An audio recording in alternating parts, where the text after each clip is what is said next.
திரைக்குறள் நேயர்களுக்கு வணக்கம்.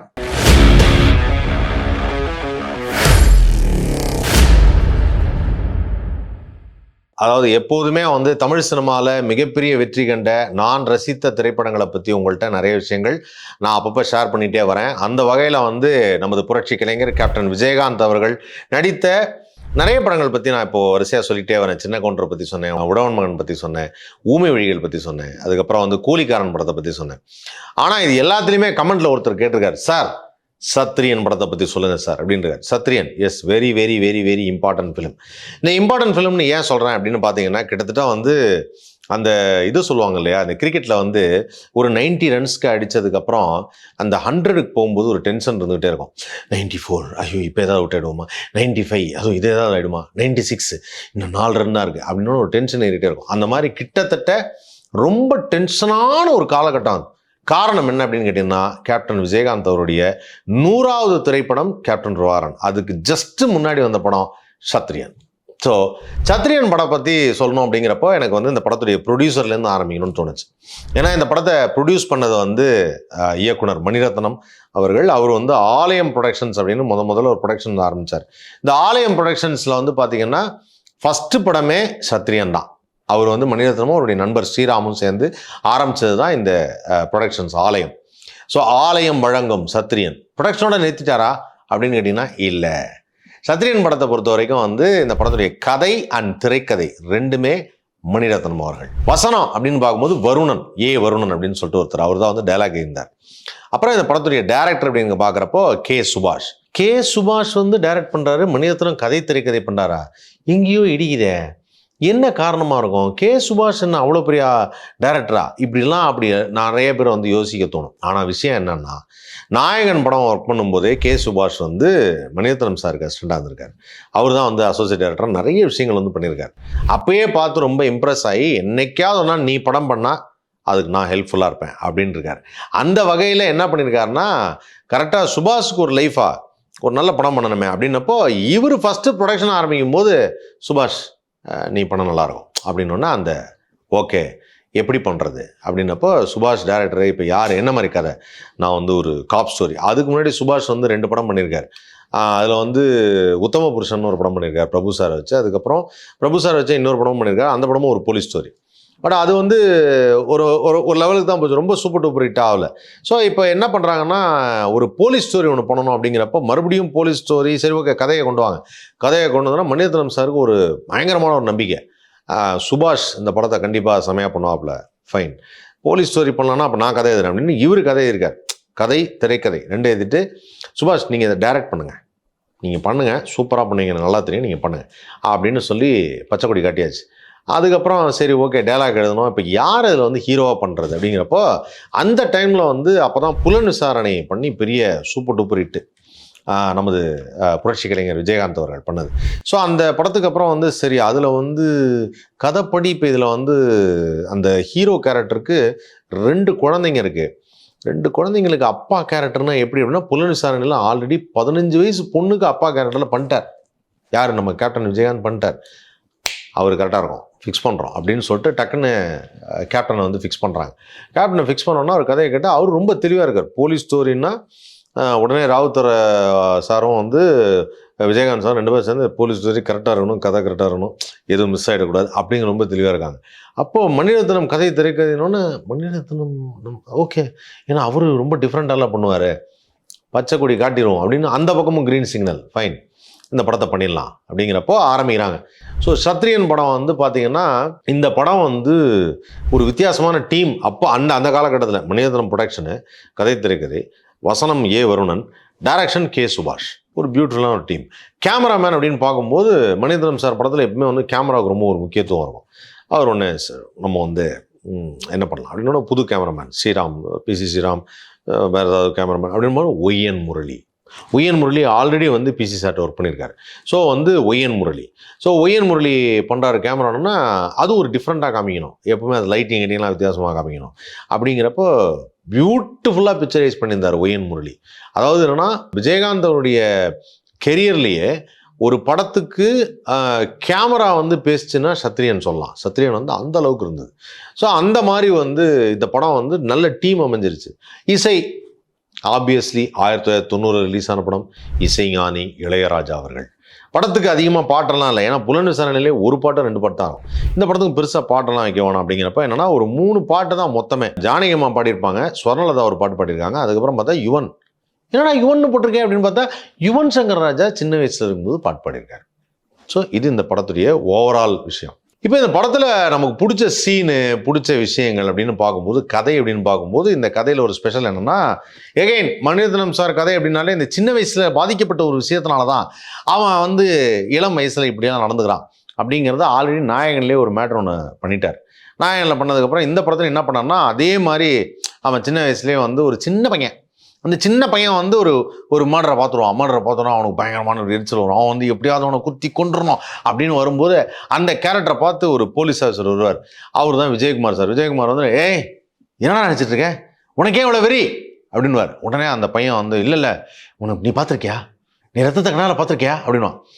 இந்த சின்ன பையன் கேரக்டர் இல்லை, அந்த கேரக்டர் பார்க்குறதுக்கு பயங்கர இன்ட்ரெஸ்டிங்காக இருக்கும். ஏன்னா அந்த பையன் அப்படி நடிச்சிருப்பான். என்னடா இப்படி நடிக்கிறானே அப்படின்னு பார்த்தா பிற்காலத்தில் தலா அஜித்தியை வச்சு டைரக்ட் பண்ணவர் அவர் தான் விஷ்ணுவர்தன். ஸோ விஷ்ணுவர்தன் வந்து அந்த கேரக்டர், அந்த சின்ன வயசு விஜயகாந்தாக. அப்படியே அந்த படம் வந்து ட்ராவல் ஆகுது. விஜயகுமார் வந்து சொல்கிறாரு, உன்னை சிறுவர் சீர்திருத்த பள்ளியில் போட்டிருக்காங்க அப்படின்னப்போ சீர்திருத்த பள்ளியிலேருந்து கம்ப்ளீட்டாக அவனுக்கு வந்து படிப்பெல்லாம் நல்லா படிக்க வச்சு இவனை எப்படியா. அப்போ விஜயகுமார் சொல்கிறார், நீ வந்து தண்டிக்கணும்னா நீ ஒரு போலீஸ் ஆகணும், நீ ஒரு போலீஸ் ஆனாதான் நீ அநியாயங்களை தட்டி கேட்க முடியும் அப்படின்னா உடனே அவர் வந்து போலீஸ் ஆகிறார். இப்படி தான் அந்த கதை ஆரம்பிக்குது. ஸோ இந்த கதையில் வந்து இதை என்ன பண்ணுறாங்கன்னா, இது கதை. ஆனால் இந்த ஸ்க்ரீன் பிளே எவ்வளோ அழகாக பண்ணியிருந்தாங்கன்னா, ஒரு ஓப்பனிங் ஷாட்டில் காமிக்கும் போது ஃபஸ்ட்டு ஷாட்டே ஒரு நல்ல வரிசையாக கார் வரும். வந்தோன்னா நேராக ஒரு ஜெயிலுக்குள்ளே போவோம். ஜெயிலுக்குள்ளே போனோன்னே நம்ம இவர் இப்போ ஆர்டிஸ்டாக இருக்கார், அவர் வந்து நேராக போவார். போனோன்னே அண்ணாச்சியை பார்க்கணும் அப்படின்னாரு. அண்ணாச்சி யாருன்னு பார்த்தா திலகன் ஒரு கேரக்டர். அந்த கேரக்டர் இன்ட்ரடியூஸ் பண்ணும்போது என்னென்னா, ஃபஸ்ட் எடுத்தோன்னா அந்த கேரக்டர் சேவ் பண்ணுறதை காமிப்பாங்க. அதுதான் கேமராமேனோட இது. அந்த சேவ் பண்ணும்போது இப்படி அடிக்கிறது, அந்த தண்ணி அடிக்கிறது, அதுக்கப்புறம் இப்படி தூக்கிட்டு இந்த இடத்துல இப்படி சேவ் பண்ணுறான் போது அந்த சேவ் பண்ணுறவரோட அந்த முகம் இப்படி தெரியும். கேமரா வந்து இங்கே இருக்குது, கேமராவுக்கு சேவ் பண்ணுறாரு அவர். கிட்டத்தட்ட கேமரா இப்படி வச்சுட்டுல அப்படி தூக்கம் அப்படி காமிட்டு இந்த பக்கம் அப்படின்னு சொல்லி அழகாக பண்ணியிருப்பாங்க அதை. ஸோ அந்த ஒரு ஃபீலே அந்த கேமராவை நடிக்க வச்சுருக்கார், கேமராவை ஆர்டிஸ்ட் ஆக்கிட்டார். ஒரு டயலாக் மட்டும் வரும். அதுக்கப்புறம் அப்படியே பார்த்தா உடனே எல்லாரும் ஐயோ இவ்வளோ பெரிய ஆள் அருமை நாயகம், இவரை யாரையா உள்ளே போட்டது அப்படின்னு சொன்னால் கட் பண்ணால் விஜயகாந்த் சாரோட இன்ட்ரோடக்ஷன், மாஸ் இன்ட்ரோடக்ஷன். அதுதான் பிற்காலத்தில் அதை வேற ஒரு படத்துலையும் பண்ணாங்க. என்ன இன்ட்ரோடக்ஷன் அப்படின்னா, இவ்வளோ பெரிய ஆளை யாரையா உள்ளே போட்டதுன்னப்போ நம்ம என்ன எதிர்பார்ப்போம், விஜயகாந்த் சாரை வந்து அப்படி காமிக்கும் போது ஒரு பெரிய ஃபைட்டு அப்படியே அங்கேருந்து ஒட்டச்சிக்கிட்டு வந்து நின்று அப்படி காமிப்போம். கரெக்டாக ஒரு சட்டியில் சமையல் கத்திரிக்காயெல்லாம் போட்டு வதக்கி நிற்பார். வதக்கிட்டு ஏய் ஸ்கூலுக்கு போகணும் லேட் ஆச்சு அப்படின்னுவார். இந்த மாதிரி ஒரு கேரக்டரில் என்னடா அது இவ்வளோ பெரிய ஆள் யார் உள்ளே போட்டோன்னு விஜயகாந்தை காமிக்கிறாங்க இப்படி இருக்கே அப்படின்னா, அப்புறம் தான் கதை அப்படியே போகுது. இவர் யார் அப்படின்னப்போ அந்த கேரக்டர் வந்து ஒரு கேரக்டர் வருது. திடீர்னு பார்த்தா பானுப்பிரியா ஒரு கேரக்டர். ஸோ பானுப்பிரியா தான் அந்த படத்துடைய கதாநாயகி. அவங்க வந்தோடனே அந்த வீட்டுக்கு வரும்போது, அதாவது வி.கே. ராமசாமியோட வீடு அது. அந்த வீட்டில் குடியிருப்பார் விஜயகாந்த். வி.கே. ராமசாமி ஓனரு அவங்களுடைய பேத்தி பானுப்பிரியா வந்து பார்க்குறப்ப அவங்களுக்குள்ளே இருக்கிற கெமிஸ்ட்ரி, இவருக்கு 2 குழந்தைங்க, இந்த 2 குழந்தைங்களோட பானுப்பிரியா அப்படி ஜெல்லாக வராங்க அப்படிங்கிறது அப்படியே ஒரு மாதிரி கதையாக போனாலும் படத்தில் இன்ட்ரெஸ்டிங்காக பார்த்த விஷயம் என்ன அப்படின்னு பார்த்தீங்கன்னா, ஒரு போலீஸ் ஆஃபீஸர்னா எப்படி இருப்பாங்க. ஒரு போலீஸ் ஆஃபீஸருங்கிறது திரைப்படத்தில் மிகைப்படுத்தி காமிப்பாங்கங்கிறது ஒரு வகையாக இருந்தாலும், மணிரத்னம் அவர்கள் காமிக்கும் போது அது ரொம்ப யதார்த்தமான ஒரு போலீஸ் ஆஃபீஸராக இப்படி தான் இருப்பாங்க, அவங்க வீட்டில் இப்படி தான் பிஹேவ் பண்ணுவாங்க அப்படின்னு அதை அந்த ஃப்ளாஷ்பேக் காமிக்கும் போது அவ்வளோ அழகாக காமிச்சிருப்பார். அதுவும் புரட்சி கலைஞர் அவர் வந்து ஐ திங்க் அந்த படம் ஷூட்டிங் ஆரம்பிக்கும் போதே கேப்டன் வரணும் ஷூட்டிங் பேரலாம் நடந்துட்டு இருக்குன்னு நினைக்கிறேன். இந்த ஹேர் கட்லாம் நல்லா அந்த போலீஸ் கட்டுற மாதிரி ஒட்டை வெட்டிட்டு பியூட்டிஃபுல்லாக இருப்பார். எக்ஸசைஸ்லாம் பண்ணி ஒரு மாதிரி அப்படி என்ன சொல்கிறது கம்பீரமாக இருப்பார்.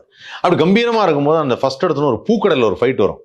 இந்த பூக்கடை ஃபைட்டில் எனக்கு தெரிஞ்சது அடிக்கிறது பொன்னம்பலம் தான் நினைக்கிறேன். நான் திரும்ப பார்க்குறேன், எனக்கு பொன்னம்பலம் மாதிரி தான் தெரியுது. உங்கள் கமெண்ட்டில் யாராவது இருந்தால் இல்லை அது வேற ஒரு ஆர்டிஸ்டாக இருந்தால் சொல்லுங்கள் எனக்கு. ஸோ அந்த ஃபைட்டு வரும்போது ஒரு மியூசிக் வரும். அந்த மியூசிக் தான் பிற்காலத்தில் எனக்கு தெரிஞ்சு வந்து எப்போ விஜயகாந்த் சாரை காமிச்சாலும் அந்த மியூசிக்கை கேட்டோன்னு ரெஜிஸ்டர் ஆயிடுச்சு. அந்த மியூசிக் எப்படி வரும்னா டான் டட டான் டான் டட டான் டட டான் டட டான் டட டான் டட டான் டான் டட டான் டடான். இதை கேட்டோடனே இல்லை ஏய் கேப்டன் வந்துட்டார் அப்படி இருக்கும்.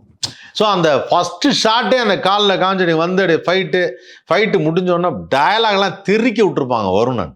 நேராக போனோன்னே அவனை அரெஸ்ட் பண்ணியிருக்கேன் அப்படின்னுவார். விஜயகுமார் அவன் உட்காந்து என்ன இது அரெஸ்ட் வாரண்ட் யார் கையெழுத்து போட்டா? நான் தான் போட்டேன். என் கையெழுத்து நீயே போட்டியா? ஃபோர்ஜரி பண்ணியிருக்கேன் அப்படின்னுவார். ஆமாம் 2 தடவை பிடிக்க போனேன், அவன் அதுக்கு முன்னாடி இன்ஃபர்மேஷன் தெரிஞ்சிருச்சு, அதனால தான் இந்த தடவை உங்கள் கையெழுத்தை நானே போட்டு போனேன் அப்படின்னுவார். ஸோ என்னன்னா வெறித்தனமாக இருக்கும். உடனே அவர் ஏன் நீ பண்ணுறது கொஞ்சம் கூட சரியில்லை, அதுக்குன்னு ஒரு முறை இருக்கு அப்படின்னுவார். அப்போ கேப்டன் சொல்கிற டயலாக் தான் நல்லா இருக்கும். உங்களுக்கெல்லாம் போலீஸுங்கிறது ஒரு வேலை, ஆனால் எனக்கு உயிர் அப்படின்னுவார். அவ்வளோ வெறித்தனம் இருக்கும். உனக்கு இன்னும் அந்த சின்ன வயசுல இருந்த வெறித்தனம் அடங்கலை அப்படின்னுவார். இதுதான் அந்த ஃப்ளாஷ்பேக். அந்த சின்ன பையன் சொன்னல அந்த கேரக்டர். ஸோ அந்த கேரக்டரை காமிக்கும் போது ஃபர்ஸ்ட் அப்படி ரெஜிஸ்டர் ஆயிடுச்சு. போலீஸ்ன்னா இப்படியா? அதாவது போலீஸுங்கிறது ஒரு வேலை இல்லை, நான் அதை உயிரோட ரத்தமும் சதையுமா கலந்துட்டேன் அப்படிங்கிற ஒரு விஷயத்தை எக்ஸ்பிரஸ் பண்ணி ஒரு டயலாக். உடனே அவர் என்ன பண்ணுவார்னா அடுத்த ஷாட்டை விஜயகுமார் வந்து கையெழுத்து ஃபோர்ஜரி பண்ணி போட்டேன்னு சொல்லிட்டு உன்னை நான் 3 மாதம் சஸ்பெண்ட் பண்ணுறேன். அதுக்கு விஜயகாந்த் சாரோட ரியாக்ஷன் தான் சூப்பராக இருக்கும். உன்னை நான் 3 மாதம் சஸ்பெண்ட் பண்ணுறேன் அப்படின்னுவார்.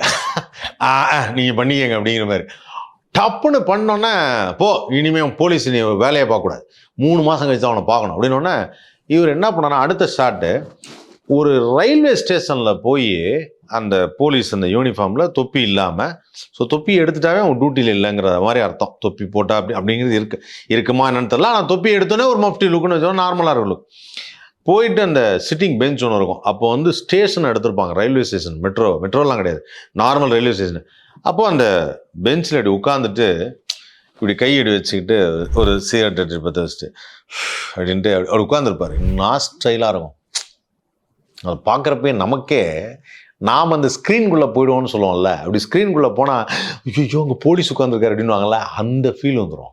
ஏன்னா அந்த கெட்டப்பாக நடிக்கிறது வேற, ஆனால் அந்த கேரக்டராகவே வாழ்கிறதுங்கிறது வேற.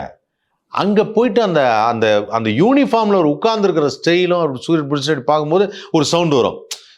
வந்து என்ன சவுண்டு வருதுன்னா அது ஒரு ஃபாஸ்ட் ட்ரெயின். அப்போல்லாம் ஃபாஸ்ட் ட்ரெயின் ஒன்று இருந்தது. அது வந்து குறிப்பிட்ட ஸ்டேஷனில் தான் நிற்கும், எல்லா ஸ்டேஷன்லையும் நிற்காது. அந்த ஃபாஸ்ட் ட்ரெயின் அங்கேருந்து வரும்போது அப்படி சரக்கு கிராஸ் பண்ணும்போது ஏதோ சத்தம் கேட்குது, உடனே அப்படி உள்ளே போவார். ஒரு ஃபைட்.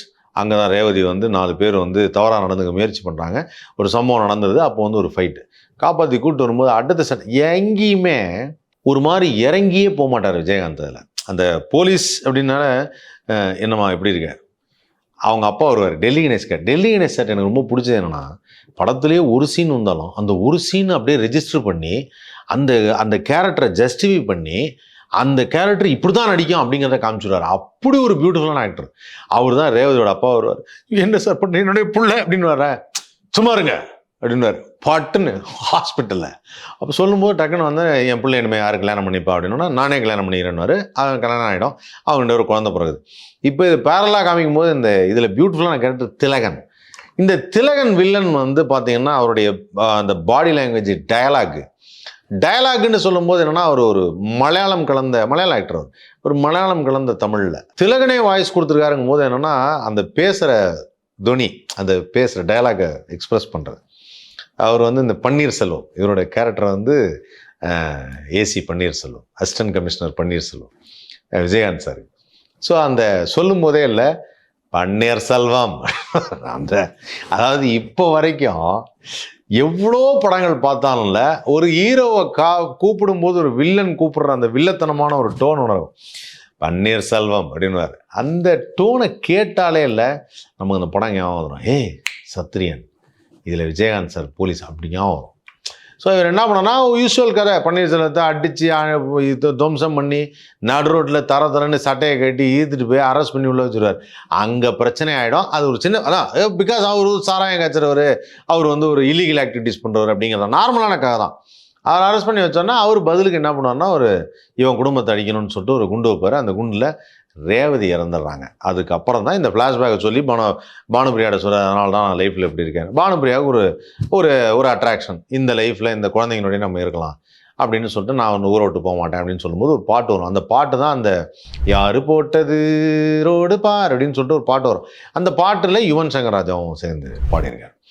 அந்த பாட்டில் கூட லைட்டிங் என்னன்னா, அந்த கார் விஜயகாந்த் சார் வச்சிருக்க கார் வந்து பழைய ஃபியட்டில் ஒரு கார் இருக்கும். நம்ம பாட்டி சொல்லை தட்டாதையில் ஒரு கார் பார்த்துருப்போம், சூப்பர் கார் அப்படின்னு, அந்த மாதிரி இருக்கும். அது பேர் இப்போ கூட வந்து ஃபோக்ஸ் வேகனில் அந்த மாதிரி ஒரு கார் வந்தது, பீட்டில் அப்படின்னு ஒரு கார் வந்தது. அந்த கார் இப்போ அவ்வளோவா புழக்கத்தில் கிடையாது. அந்த மாதிரி ஒரு கார் வச்சுருப்பார். அதுக்கு லைட்டிங் பண்ணியிருப்பாங்க. விஜயகாந்த் சார் வந்து வண்டி ஓட்டும் போது லைட்டிங், நம்ம மவுண்ட் ரோட்டில் வண்டி ஓட்டு வருவார், லைட்டிங் வேணும்னா இங்கே லைட் இப்படி கீழே வச்சுருப்பாங்க.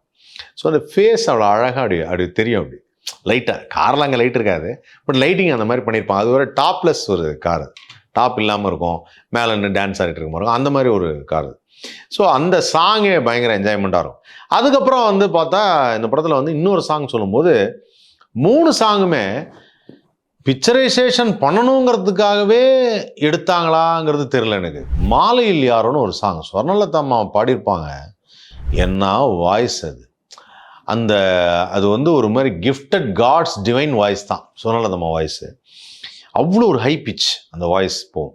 ஸோ அந்த மாலையில் யாரோ அப்படிங்கிற, மாலையில் யாரோ மனதோடு பேச, இது பாட்டு. இப்போ இந்த பாட்டை எப்படி ஷூட் பண்ணோம் அப்படின்னா, அண்டர் வாட்டரு, ஃபிஷ்ஷு, அந்த ஒரு கடலோர பகுதியில் அது ஷூட் பண்ண விதம் என்ன அழகாக இருக்கும்.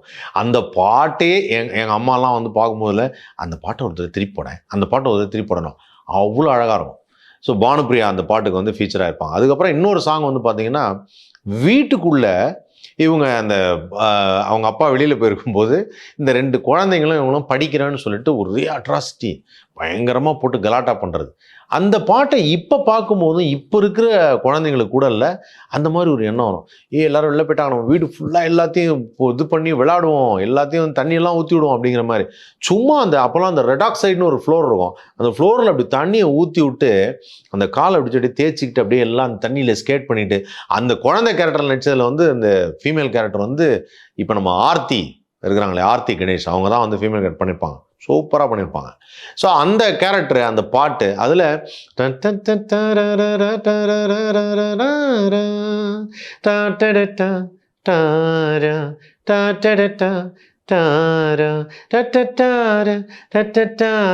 என்ன பாட்டு, அதான் வந்து கேட்குறப்பவே இல்லை, ஐயோ அந்த குழந்தைங்க செம்மையாக என்ஜாய் பண்ணுது அப்படி இருக்கும். ஸோ இந்த சாங் இது ஒரு பக்கம் இருக்குது, இது 3 சாங் தான், அதுக்கு மேலே கிடையாது.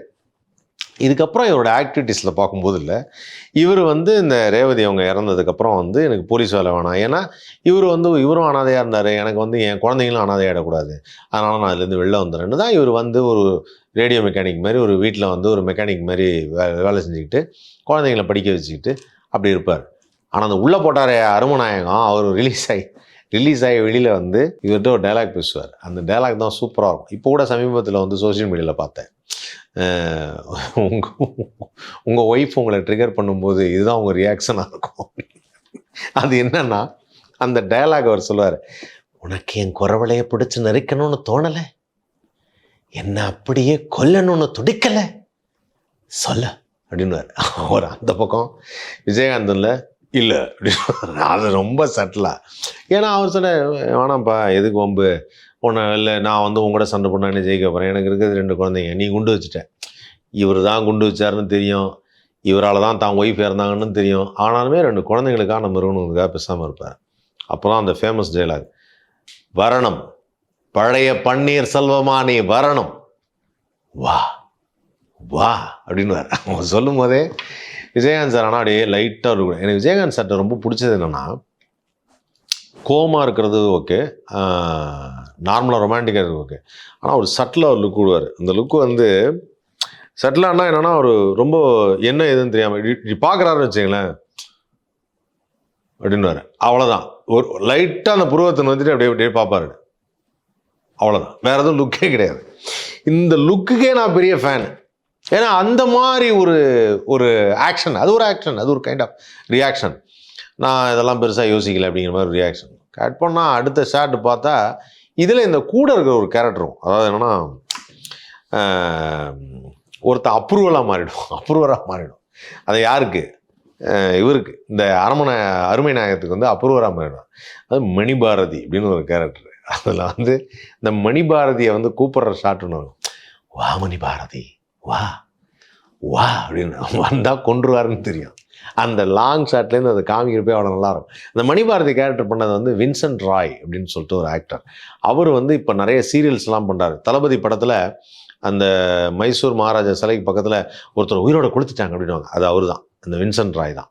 ஸோ அந்த அளவுக்கு வந்து அவரும் வந்து ரொம்ப சூப்பராக பண்ணியிருப்பார் அந்த கேரக்டரை.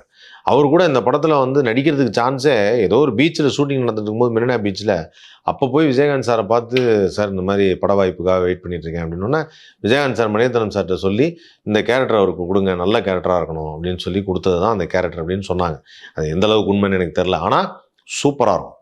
ஸோ இதெல்லாம் ஒரு பக்கம் இருந்தாலும் எனக்கு வந்து கேப்டன் மறுபடியும் விஜயகாந்த் சார் வந்து எப்படியாவது நான் போலீஸ் ஆகணும் அப்படின்னு நினைப்பார். ஏன்னா இவன் பையனுக்கு வந்து ஒரு ப்ராப்ளம் வந்துடும். பையனை வந்து வேணுன்ட்டே இவனை எப்படியாவது போலீஸ் வேலை திருப்பி சேர வைக்கணுங்கிறதுக்காக அந்த பையனுக்கு ஒரு ஆக்சிடென்ட் நடக்கிற மாதிரி நடந்து அந்த பையன் வந்து போய் ஒரு பெட்டில் கிடப்பான். பெட்டில் கிடந்தோன்னே இவருக்கு என்ன பண்ணுறது தெரியாது. ஆனால் அப்போது நடிச்சிருப்பாருங்க கேப்டனு. அந்த பையன்கிட்ட அழுதுகிட்டே பேசுகிற ஒரு காட்சி இருக்கு. அப்பாவால் இது முடியாதுப்பா அப்படின்வார். அப்போ அந்த பையன் சொன்னால் முடியும், உன்னால் முடியும் அப்படின்வான். அப்போ சொல்லும்போது இவர் எக்ஸசைஸ் பண்ணுற ஷாட்டு, அதுக்கப்புறம் ரைஸ் ஆகிறதுன்னு ஒரு ஷாட் வரும், செம்மையாக இருக்கும். அந்த ஷாட் முடிச்சுட்டு அவர் போலீஸாக போகும்போது கரெக்டாக விஜயகுமார் சொல்கிறார், அந்த கன் எடுத்துகிட்டு ஷூட் பண்ணும்போது சொல்கிறார், எஸ் நீ பழைய பன்னீர்செல்வம். ஏன்னா முதல்ல போய் வேலை கேட்பார். வேலை கேட்கும்போது ஷூட் பண்ணால் அது குறி தவறிட்டே இருக்கும், எங்கே மாறிட்டே இருக்கும். அடுத்த ஷாட்டில் சொல்லும்போதே எஸ் நீ மறுபடியும் வரலாம், ஜாயின் பண்ணிக்கலாம் அப்படின்னு டிபார்ட்மெண்ட் நீங்கள் உங்களோட இதை வந்து ஒரு லாங் லீவாக தான் எடுத்துக்குது அப்படின்னு சொல்லி உடனே ஜாயின் பண்ணிக்கலான்றார். ஜாயின் பண்ணோடனே ரொம்ப பிடிச்ச சீன் அது. அதான் அந்த மிடுக்கு. கேப்டன் விஜயகாந்த்னாலே அந்த ஒரு போலீஸ் கெட்ட போட்டோடனே அது ஒரு கம்பீரமான தோற்றம், ஒரு பெரிய பொறுப்பான ஒரு வேலை. அந்த வேலையில் இருக்கும்போது எப்படி பிஹேவ் பண்ணுங்கிற ஒரு பாடி லாங்குவேஜ் இருக்குல்ல, அது ஒரு இயற்கையாகவே வந்துடும். அதில் என்னென்னா அந்த ஜீப்பில் அப்படி போயிட்டே இருப்பார், கூட ஒருத்தர் உட்காந்துருப்பார், அவரும் போலீஸ் ஆஃபீஸரு. அப்படியே போயிட்டு மவுண்டில் ஒரு மலை இருக்கும், அங்கே தான் ஷூட் பண்ணியிருப்பாங்க. மணிரத்னம் அந்த மலையில் தான் ஆக்சுவலாக எனக்கு தெரிஞ்சு தளபதியில் கூட அங்கே தான் எடுத்தாங்கன்னு நினைக்கிறேன். அந்த அமரீஷ் புரியும் ரஜினி சாரும் பேசுகிற ஷாட். இதில் அந்த மவுண்ட் மலையில் அப்படியே வண்டி போயிட்டே இருக்கும். போய் நிறுத்திட்டு அப்படி பார்த்து சிரிப்பார். சிரிச்சுட்டு அப்படியே வெளியில் போவார். வா அப்படின்னு கூப்பிட்டேன்னா அப்படியே அந்த போலீஸ் என்ன பன்னீர்செல்வம் யூனிஃபார்மை கேட்டு, பன்னீர்செல்வம் நானும் உன்ன மாதிரி ஒரு போலீஸ்காரன் தான் அப்படின்னு ஒன்று தொப்பியை மட்டும் கட்டிட்டு அப்படின்ட்டு தலையை வச்சு அப்படி வச்சு அடிக்க போனோன்னா, இல்லை உனக்கு அது தெரியும்ல உண்மை என்னன்னு கரெக்டாக சொல்லு, அவனை கொன்னது யார்? ஒரு ஒரு ஒரு ஒரு ஒரு முக்கியமான பர்சன் அஜய் ரத்னம், அவரை வந்து கொன்றுவாங்க, அவர் கொன்னதை கண்டுபிடிக்கணும், அதான் மேட்ரு. கொன்னது யார் அப்படின்னு சொல்லும்போது சொல்லிடுறேன்னொன்னே இந்த முடியடி பிடிச்சி உழுக்குவார். அந்த போலீஸ்காரர் முடியை பிடிச்சிட்டு உழுக்குவார். உலுக்கிட்டு பியூட்டிஃபுல்லாக இருக்கிற சீன் என்னன்னா, அவர் திரும்பி வந்தோடனே சீப்பு இருக்கா எடு அப்படின்னு எடுத்தோடனே கையில் கொடுப்பாரு. சீவு சிரி அப்படின்னுவார். சிரிச்சோன்னல இப்படியே வந்து சொல்லு அப்படின்னுவார். பா நான் ஷாட்டு. அதாவது நான் அடித்தேங்கிறது தெரியக்கூடாதான், நான் ரொம்ப ரசித்து பார்த்தது. எனக்கு தெரிஞ்சு கேப்டனுடைய ஃபேன்ஸ் எல்லாரும் அவ்வளோ ரசிச்சிருப்பாங்க அந்த சீனை. அதாவது ஒரு டிக்னிட்டி. அவன் இங்கே வந்தான், அவனை அடித்து உண்மையை வாங்கிட்டான், அங்கே போனோன்னா அவனை எப்படி டீல் பண்ணணும் அப்படிங்கிற டிக்னிட்டி. இது மாதிரி இந்த படத்தில் இந்த போலீஸ் கெட்டப்பில் வர்றதும், அந்த போலீஸாக நடிக்கும்போது அவர் எப்படி இன்ட்ராக்ட் பண்ணுறாரு, எப்படி வந்து கேஸை டீல் பண்ணுறாரு, எப்படி வந்து ரவுடி அடிக்கிறாரு, அந்த மேனரிசம்ஸ் லுக்கு அதுவே டாப் கிளாஸ். இது வந்து ஒரு புது ட்ரெண்டு. கேப்டனுக்கு மட்டும் இல்லை, அந்த போலீஸாக நீங்கள் போய் நடிக்கணும்லாம் சொல்ல தேவையில்லை, போலீஸ் யூனிஃபார்ம் கையில் கொடுத்தா போகிறோம், அவர் அதுவாகவே வாழ்ந்துருவார் அப்படின்னு சொல்லலாம். அப்படி ஒரு மிடுக்காக இருக்கும். ஸோ இந்த சத்ரியன் படம் வந்து இட்ஸ் ஒரு மாதிரி மெமரபிள் ஃபிலிமு, மறக்க முடியாத ஒரு படம், தமிழ் சினிமாவில் தவிர்க்க முடியாத ஒரு படம்.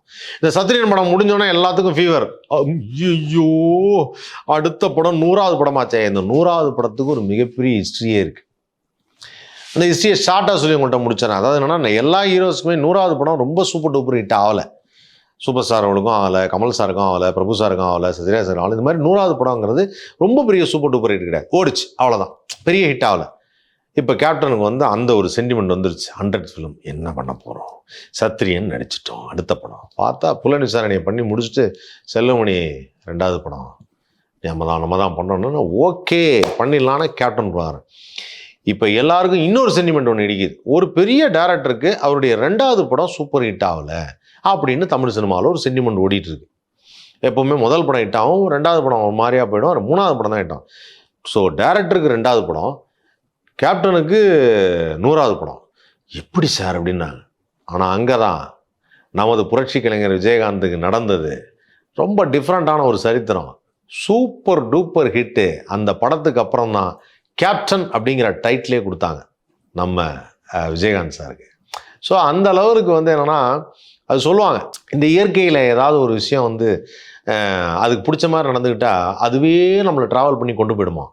அப்படி கொண்டு போனது தான் நமது புரட்சி கலைஞர் விஜயகாந்தோடைய திரைப்படங்களெல்லாம். அதுவே ட்ராவல் பண்ணி அப்படியே போயிடுச்சு. காரணம் மதிப்பு, கதையின் மேல் நம்பிக்கை, டைரக்டர் மேல் நம்பிக்கை.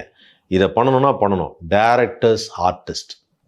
சார் இந்த படத்தில் எனக்கு பாட்டு இல்லையே. ஆக்சுவலாக சத்ரியனில் வந்து விஜயகாந்த் சாருக்கு பாட்டு கிடையாது.